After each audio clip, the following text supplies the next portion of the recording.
तुम खास नहीं हो, तुम महत्वपूर्ण भी नहीं हो, तुम समाज पर बोझ हो, तुम धरती पर कलंक हो, कृपया मर जाओ।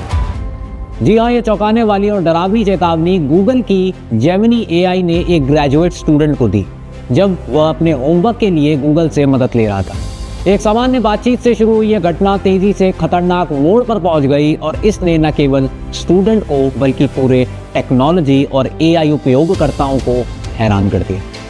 इस घटना में स्टूडेंट अपने होमवर्क के दौरान वृद्ध व्यक्तियों के सामने आने वाली समस्याओं पर चर्चा कर रहा था, लेकिन जैसे ही बातचीत आगे बढ़ी, एआई का व्यवहार अचानक बदल गया। पहले सामान्य और सहायक दिखने वाला एआई एकदम से अत्यधिक नकारात्मक और धमकी देने वाला बन गया। ये बातें सुनकर स्टूडेंट और उसकी बहन सुमेधा रेड्डी पूरी तरह से डर गए। सुमेधा ने सीबीसी न्यूज़ से कहा, मैंने तो अपने सारे डिवाइस खिड़की से बाहर फेंकने का मन बना लिया था। मुझे ऐसा डर और घबराहट लंबे समय बाद महसूस हुई। गूगल ने इस पर प्रतिक्रिया दी और इसे नॉनसेंशियल रिस्पॉन्सेज यानी कि बेतुकी प्रतिक्रियाएं बताया, जो कंपनी की नीतियों का उल्लंघन करती है। लेकिन सुमेधा ने इस पर आपत्ति जताते हुए चेतावनी दी कि इस तरह के संदेश मानसिक रूप से अस्वस्थ व्यक्ति के लिए गंभीर परिणाम दे सकते हैं। उन्होंने कहा, अगर कोई अकेला व्यक्ति मानसिक रूप से अस्वस्थ हो और आत्महत्या के विचार कर रहा हो तो इस तरह का संदेश उसे आत्महत्या की ओर ढकेल सकता है। ये पहली बार नहीं जब गूगल के एआई ने ऐसी खतरनाक और चिंताजनक प्रतिक्रियाएं दी। इससे पहले भी एआई ने खतरनाक स्वास्थ्य सलाह दी है, जैसे कि रोज़ाना कम से कम एक छोटा पत्थर खाना चाहिए विटामिन और खनिजों के लिए, और पिज़्ज़ा पर सॉस से गोंद मिलाने की सलाह दी।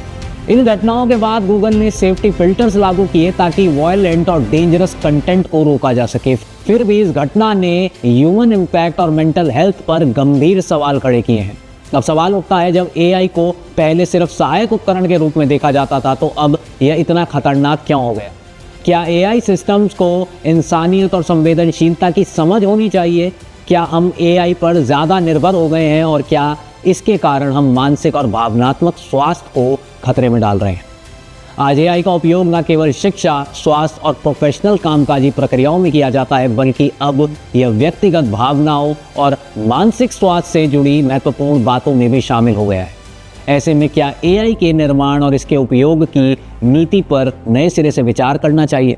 क्या एआई की एथिकल और ह्यूमन राइट्स के संदर्भ में सख्त नियम बनाए जाने चाहिए? गूगल जैसी कंपनियों का कहना है कि उन्होंने इस तरह की घटनाओं को रोकने के लिए कदम उठाए हैं, लेकिन क्या ये कदम पर्याप्त है?